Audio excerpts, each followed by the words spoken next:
빌레몬 1장 1절부터 14절에 있는 말씀으로 큐티인 제목은 사랑의 강구입니다. 바울 사도는 감옥에 갇혀서 4개의 서신을 쓰게 되죠. 옥중 서신이라고 말합니다. 에베소서, 빌립보서, 골로새서, 빌레몬서입니다. 그 가운데 빌레몬서는 바울이 옥중에서 빌레몬과 오네시모 사이를 중지하려고 쓴 개인 서신이죠. 오네시모는 빌레몬의 노예로서 그 주인에게 해를 끼치고 도망쳤지만 하나님의 은혜로 바울을 만나 성도가 되었습니다. 그래서 바울이 빌레몬에게 노예인 오네시모의 잘못을 용서하라고 부탁의 글을 보냈습니다. 바울은 오네시모를 갇힌 중에서 낳은 아들이라고 부르며 그리스도 안에서 새롭게 된 그를 진심으로 사랑했습니다. 바울이 이처럼 빌레몬에게 오네시모를 사랑받는 형제로 둘째라고 대하고 당시 사회 정황상 파격적인 일입니다.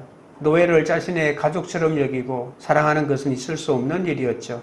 이런 파격적인 부탁을 한 바울은 만일 오네시모가 그에게 손해를 끼친 것이 있다면 자신이 그것을 갚겠다고까지 했습니다. 이런 바울의 모습은 갈등이 있는 두 사람 사이에서 중재자와 화해자 역할을 하고 예수님의 사랑을 실천하는 그 모습입니다. 첫째로 예수를 위해 갇힌 자입니다. 1절입니다. 그리스도 예수를 위하여 갇힌 자 된 바울과 및 형제 디모데는 우리의 사랑을 받는 자요 동역자인 빌레몬과 바울은 자신을 그리스도 예수를 위해 갇힌 자라고 소개합니다. 이 말은 예수 그리스도의 종으로 모든 것을 위탁받은 자라는 뜻도 있지만 감옥에서 풀려날 수 있도록 기도를 부탁한 것으로 보아서 복음을 전하다가 로마 감옥에 갇힌 것을 알 수 있죠. 디모데도 바울과 함께 있었지만 감옥에 갇히지는 않았습니다. 그로 인해 바울의 몸은 자유롭지 못하게 되었지만 복음을 전하려는 그의 믿음은 결코 가둘 수가 없었습니다. 그리고 우리 죄를 계속하시려고 십자가에서 죽으시고 부활하신 그리스도의 복음 또한 가둘 수 없었죠. 빌레몬을 사랑하는 동역자라고 한 것으로 보아 바울이 그를 개인적으로 잘 알고 있었고 복음 사역을 위해서 함께 일했던 사람임을 알 수 있습니다. 빌레몬은 바울의 사역을 통해 그리스도인으로 개종된 사람입니다. 2절 3절입니다. 자매 아비아와 우리와 함께 병사된 아기포와 내 집에 있는 교회에 편지하노니 하나님 우리 아버지와 주 예수 그리스도로부터 은혜와 평강이 너희에게 있을지어다. 바울은 감옥에 갇힌 환경에서도 사랑하는 빌레몬과 아비아, 아기포와 같은 동역자가 속한 교회를 기억하며 편지하고 있습니다. 빌레몬, 아비아, 아기포는 한 가족입니다. 아비아는 빌레몬의 아내이고 아기포는 빌레몬의 아들입니다.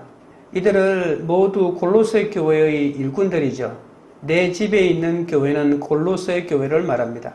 초기 교회는 자체적으로 특별한 건물을 가지지 못하고 이렇게 개인 집에서 만났죠. 일종의 가정교회로 골로새 지역 전체 그리스도인 공동체로 구성되었다고 볼 수 있습니다. 바울은 아키포를 우리와 함께 병사된 자로 소개하는 것으로 보아 아키포는 이 골로새 교회의 목회자인 것을 알 수 있습니다. 복음은 편한 환경이 아니라 갇힌 환경에서 더욱더 크게 전파되고 흥왕합니다. 그렇기에 가난과 질병과 또 입시의 실패와 부도와 실직 같은 갇힌 환경은 내 죄를 회개하고 복음을 전할 수 있는 좋은 통로가 되기도 합니다. 바울은 자신의 편지가 은혜의 수단이 되기를 원했습니다. 인간과 하나님 사이의 평화, 그리고 인간 사이의 풍성한 조화를 가져오기를 원했죠. 이 평화는 인간 스스로 만들어낼 수 있는 것이 아니라 하나님이 그리스도를 본받는 자들에게 주시는 선물이죠. 우리는 갇힌 환경을 통해 나를 구원해 주신 하나님의 은혜를 깨닫고 세상이 줄 수 없는 평안을 누리게 됩니다. 십자가를 지신 예수님의 희생으로 내가 구원받았듯이 나도 나의 갇힌 환경에서 누군가의 구원을 위해 쓰임받아야 하죠. 4절 5절입니다. 내가 항상 내 하나님께 감사하고 기도할 때에 너를 말하면 주 예수와 및 모든 성도에 대한 내 사랑과 믿음이 있음을 들음이니 빌레몬의 집이 교회의 모임 장소였고 그가 노예를 소유했던 점으로 미루어 보아 빌레몬은 골로새의 유력한 부자였을 것으로 추측할 수 있죠. 그런 그가 바울에게 복음을 듣고 구원을 받았습니다. 그 후 그는 성도들의 마음에 평안을 주고 믿음의 교제로 선을 알게 하며 바울의 동역자가 되어 복음 전파에 힘쓰게 됩니다. 바울은 감옥에서 이런 빌레몬을 위해 기도하고 있다고 말하죠. 바울의 기도의 초점은 언제나 감사였습니다. 바울은 빌레몬의 사랑과 믿음과 교제의 소식을 들을 때마다 감사하고 기뻐하며 많은 위로를 받았다고 말합니다. 그러나 바울은 빌레몬의 믿음이 실질적인 행동으로 더욱 드러나기를 원했습니다. 그것은 서신 뒷부분에 나타나지만 오네시모를 자유롭게 해주고 그를 하나님의 가족으로 환영해 주기를 바라는 것이죠. 이 요구가 가능하도록 바울은 빌레몬의 삶에서 좋은 영향력을 미친 것과 또 빌레몬의 사랑을 중심으로 관대함을 베풀어 다른 신자들에게 은혜를 끼치고 있음에 대한 찬사를 보내고 있습니다. 왜냐하면 사랑은 진정한 기독교의 선의 표지이기 때문입니다. 우리가 서로 온전히 화목되기 위해서는 사랑이 필요하고 이런 사랑의 밑바닥에는 모든 면에서 예수 그리스도를 믿는 믿음이 깔려있기 때문입니다. 6절 7절입니다. 이로써 내 믿음의 교제가 우리 가운데 있는 선을 알게 하고 그리스도께 이르도록 역사하느니라. 형제여 성도들의 마음이 너로 말미암아 평안함을 얻었으니 내가 너의 사랑으로 많은 기쁨과 위로를 받았노라. 6절은 빌레몬을 위한 바울의 기도 내용이라고 볼 수 있습니다. 믿음의 교제는 코이노니아라는 말이죠. 단순히 다른 그리스도인들과 나누는 친교를 의미하는 것으로 끝나지 않습니다. 나눔은 보통 물질적인 것을 서로 주고받는 것을 의미하지만 빌레몬서에서 강조하는 믿음의 교제는 그리스도인들이 그리스도 안에서 기쁜 일은 참으로 함께 기뻐하고 슬픈 일은 함께 울어줄 정도로 서로에게 속해 있을 뿐만이 아니라 실제로 서로가 하나로 결합되어 있다는 것을 강조합니다.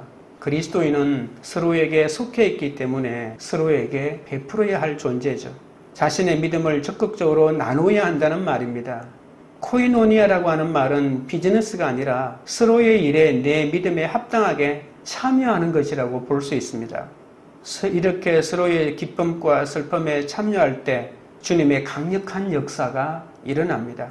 선한 일은 오직 하나님 한 분이시기에 복음을 전할 때 듣는 자에게 선을 알게 하는 것이 나를 구원해 주신 하나님을 증거하는 것이 되기도 하죠. 복음이 전해질 때 전하는 자와 듣는 자에게 기쁨과 감사가 넘쳐나고 하나님 나라는 확장되고 서로 간에 동역자라는 선물까지 얻게 되는 겁니다. 적용 질문 드립니다. 나는 어디에 갇혀 있습니까? 욕심이나 죄 때문에 갇혀 있습니까? 예수를 위해 갇혀 있습니까? 둘째는 오네시모를 위한 간구입니다. 8절입니다. 이러므로 내가 그리스도 안에서 아주 담대하게 내게 마땅한 일로 명할 수도 있으나 바울은 빌레몬이 베푼 사랑을 하나님께 감사하면서 이제 그가 요청하려는 것도 의무가 아니고 사랑에 대한 것이라고 말합니다. 바울은 자신에게 사도로서 어떤 권리가 있다는 것을 부인하지는 않죠. 그러나 그는 그 권리를 행사하는 것이 적절하지 않다고 말합니다. 9절 10절입니다. 도리어 사랑으로서 간구하노라. 나이가 많은 나 바울은 지금 또 예수 그리스도를 위하여 갇힌 자 되어 갇힌 중에서 낳은 아들 오네시모를 위하여 내게 간구하노라. 바울은 탁월한 방법인 빌레몬의 사랑에 호소하고 있습니다. 그리스도인은 사랑의 요구에 불평해서는 안 됩니다. 그런 요구는 하나님의 사랑을 끌어다 쓸 놀라운 기회가 되기 때문이죠. 좀 더 성숙한 그리스도인이 되고 하나님의 형상을 닮아가는 기회로 삼아야 되는 거죠. 바울은 짧은 서신인데도 오네시모 이야기를 빨리 꺼내지 않다가 10절에 와서야 오네시모라고 하는 이름을 꺼냅니다. 바울이 말을 빙빙 돌리는 듯한 인상을 주었는데 아마도 빌레몬은 이미 누군가를 통해 오네시모가 돌아왔다는 것을 알고 있고 바울이 오네시모 이야기를 하고 있다는 것을 눈치챘을 겁니다. 당시 사회적인 관습과 법으로 볼 때 빌레몬이 도망친 오네시모를 용서하고 풀어주는 것은 쉬운 일이 아닙니다. 도망친 노예는 무자비한 매질을 당하는 것이 보통이고 심지어 십자가형에 처해질 수도 있었습니다. 그러나 주인이 용서한다면 그 형벌을 면하게 되죠. 중요한 것은 오네시모가 노예로 돌아온 것이 아니고 아들로서 돌아왔다는 사실입니다. 랍비들이 스승과 학생의 관계를 아들이라고 비유하는 것처럼 자신과 자신이 개종시킨 오네시모의 관계를 바울도 아들이라고 표현합니다. 그러니까 노예 오네시모는 이제 새롭게 태어난 것이죠. 바울은 빌레몬에게 오네시몬을 용서하도록 간청하고 있습니다. 빌레몬에게 복음을 전한 스승이기도 하지만 그렇지만 이 일을 일방적으로 명령하지 않고 오네시모라고 하는 그의 이름의 뜻을 상기시키며 사랑을 담아 강구하고 있는 것입니다. 바울의 이런 사랑은 상대의 처지에서 문제 해결의 실마리를 찾아가는 인격적인 방법이라고 볼 수가 있겠죠. 적용 질문 드립니다. 누군가를 용서해달라고 간절히 부탁해 본 적이 있습니까? 내 권리를 주장하기보다 사랑으로 강구해야 할 일은 무엇입니까? 셋째는 이제는 유익함으로입니다. 11절입니다. 그가 전에는 내게 무익하였으나 이제는 나와 내게 유익함으로. 바울은 오네시모가 복음을 받아들이고 난 후에 자신과 빌레몬에게 유익한 자가 되었다고 합니다. 오네시모라고 하는 이름의 뜻이 유용한 이란 뜻입니다. 이 이름은 노예들에게 흔했기 때문에 이 오네시모라고 하는 말은 진짜 이름이라기보다는 그냥 일 잘하라고 붙인 별명일 수도 있습니다. 바울은 이제 오네시모가 노예로서 유용한 사람이 아니라 자신의 사역을 통해 하나님의 자녀가 되었기 때문에 자신과 복음을 위해 유용한 아들이 되었다고 합니다. 오네시모는 이제 그리스도 안에 있게 되는 것이죠. 그가 정말로 유익한 그리스도인이라면 바울과의 관계뿐만이 아니라 빌레몬도 하나님의 사역을 하고 있기 때문에 빌레몬과의 관계도 이제는 주인과 노예의 관계가 아니라 그 관계가 새롭게 정립되어야 한다는 겁니다. 오네시모는 이렇게 모두에게 유익한 사람이 되었습니다. 복음은 쓸모없는 사람조차 유익한 자로 만들어 놓는 힘이 있습니다. 이 이야기를 하는 바울도 거듭나기 전에는 하나님의 교회를 심히 핍박할 정도로 무익한 자였지 않습니까? 그러나 하나님의 은혜로 복음을 알고 난 뒤에는 모든 사도보다 더 많이 수고하는 총으로 바뀌었습니다. 12절 13절입니다. 내게 그를 돌려보내노니 그는 내 신복이라. 그를 내게 머물러 있게 하여 내 복음을 위하여 갇힌 중에서 내 대신 나를 섬기게 하고자 하나. 빌레몬의 종으로서 주인에게 해를 끼치고 도망간 오네시모는 복음을 받아들인 뒤에 바울의 신복이 되었다고 합니다. 그의 주인이자 골로새의 유력한 자인 빌레몬 역시 바울에게 복음을 듣지 않았습니까? 오네시모와 빌레몬 모두 바울의 신복이요 동역자이기에 바울은 빌레몬에게 오네시모를 되돌려 보내면서까지 그의 허락을 구하지 않아도 되었죠. 그러나 바울은 빌레몬에게 오네시모를 자신 곁에 두고자 하는 것을 억지가 아닌 빌레몬 스스로 사랑으로 승낙해 주기를 간구하고 있습니다. 바울의 이런 간구는 동역자를 소중히 여기는 겸손한 배려이자 공동체의 질서를 지키고 유익을 구하는 간구이기도 합니다. 바울의 이런 태도 때문에 하나님 앞에서 무익한 자였던 오네시모가 유익한 자가 되지 않았습니까? 무익했던 한 영혼을 유익한 자로 세우고 하나님 나라의 신복이 되게 하는 것은 바울과 같은 배려와 겸손 때문에 가능했던 일이죠. 바울은 오네시모를 빌레몬에게 돌려보낸다라고 말합니다. 돌려보낸다고 하는 말은 법적 용어입니다. 모든 권리를 양도한다는 뜻이죠. 오네시모에 대한 법적으로 최종 결정권은 빌레몬에게 있기 때문입니다. 그런데 신복이라고 하는 말은 약간 어려운 번역입니다. 정확한 말은 마음이라고 볼 수가 있죠. 그러니까 바울은 오네시모를 자신의 마음이라고 말하고 있는 겁니다. 바울은 모든 결정권이 빌레몬에게 있다고 말하기만 해도 이 말에는 반어법이 들어가 있다고 볼 수가 있습니다. 바울은 7절에서 빌레몬은 성도들의 마음에 사랑으로 많은 기쁨과 위로를 넣어 주었는데 자신의 마음과도 같은 오네시모에 대한 선처를 베풀어 자신의 마음에도 기쁨과 위로를 넣어달라고 간청하고 있는 것이죠. 여러분, 바울은 냉정하고 독단적인 사상가가 아닙니다. 오네시모와 복음 안에서 깊고도 만족할 만한 우정을 쌓을 만큼 정이 많고 깊은 사람이기도 합니다. 바울은 자신의 행동이 도망친 노예를 숨겨지는 행위라고 할지라도 그를 그냥 머물러 있게 하며 또 내 복음을 위하여 갇힌 중에서 빌레몬 대신 나를 섬기게 하고 싶다고 말하고 있습니다. 14절입니다. 다만 내 승낙이 없이는 내가 아무것도 하기를 원하지 아니하노니 이는 너의 선한 일이 억지같이 되지 아니하고 자유로 되게 하려 함이라. 바울은 사도로서 빌레몬에게 명령할 수 있는 권리를 포기한 것처럼 자신의 우선권도 완전히 포기한다고 합니다. 빌레몬의 승낙 없이는 아무것도 하기를 원하지 않는 것이죠. 오네시모를 보낼 것인지 말 것인지는 오직 빌레몬만이 결정할 수 있고 자신은 그 일에 어떤 관여도 하지 않는다고 합니다. 바울은 빌레몬이 베풀어준 호의가 명령에 순종하는 억지가 아니라 자발적인 것이 되도록 원하고 있죠. 바울은 자신의 요청을 강압적인 의지로 표현하지 않고 오히려 자신의 요청이 빌레몬이 온전히 하나님의 관점으로 이해하고 결정하기를 바라고 있습니다. 빌레몬이 스스로 선한 일을 결정하도록 도와주고 있는 것뿐이죠. 누군가가 결정을 내릴 수 있도록 돕는 것은 그를 종으로 삼는 것이 아니라 그를 자유롭게 하는 겁니다. 빌레몬이 제대로 판단할 수 있도록 사건의 진상을 신학적으로 그리고 실천적으로 목회적으로 설명하는 것입니다. 그래서 그리스도인들이 믿음과 실천에 합당한 결정을 내리도록 이끌고 있는 거죠. 바울은 한 인간이 아무 생각이 없는 노예 같은 소유물로 대우하는 것과 한 사람의 인격으로 대우하는 것이 얼마나 다른지 한번 생각해 보라고 빌레몬에게 말하고 있는 겁니다. 오네시모와 같이 한번 노예는 영원한 노예가 아닙니다. 누구든지 복음을 받아들이기만 하면 인생이 변하는 거죠. 쓸모없이 보이는 내 인생에 주님이 말씀으로 찾아오시면 주의 일에 유능한 일꾼이 되는 것과 같은 것입니다. 적용 질문 드립니다.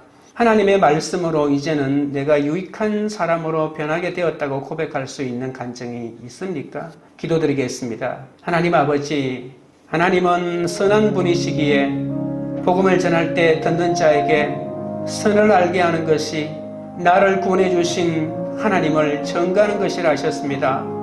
예수님을 위해 희생하고 헌신하는 삶을 살아서 다른 누군가에게 권면해 줄 수 있는 말이 있게 하여 주시옵소서.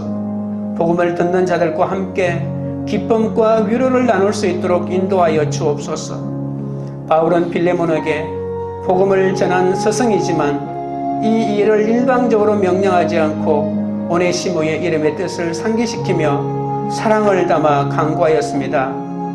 그러나 저는 사랑보다는 저의 권리만 주장할 때가 많았사오니 용서하여 주시옵소서. 사랑으로 문제 해결의 실마리를 찾아가도록 붙들어 주옵소서.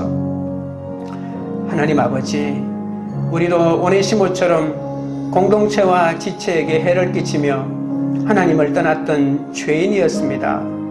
그런 우리에게 바울 같은 지도자와 말씀을 주신 것이 최고의 사랑임을 깨닫습니다. 쓸모없어 보이는 우리 인생에 주님이 말씀으로 찾아오셔서 주의 일에 유능한 일꾼이 되게 하여 주시니 감사드립니다. 그 사랑을 기억하며 우리 곁에 오네시모와 같은 지체를 기다려주도록 도와주시옵소서. 참된 복음을 받아 누리며 다른 사람에게 유익한 자로 살아가도록 인도하여 주옵소서. 광교리들 교회가 욕심이나 죄 때문에 자신 속에 갇혀 있지 않고 오직 예수를 위해 갇힌 공동체가 되어 복음을 전하기 위해 수고하고 애쓰는 지체들이 다 되게 하옵소서. 각자가 내 권리를 주장하기보다 사랑으로 간구하고 다른 사람의 용서를 위해 간절히 부탁하고 연약한 지체를 세워주고 성급한 지체는 기다려주고 고난 가운데 있는 지체는 위로해주는 그런 공동체가 되게 하옵소서. 하나님의 말씀으로 이제는 각자가 유익한 사람으로 변하게 되었다고 고백하며 기쁨과 감사와 위로와 사랑이 넘치는 그런 공동체가 되도록 역사하여 주시옵소서. 예수 그리스도 이름으로 기도드리옵나이다. 아멘.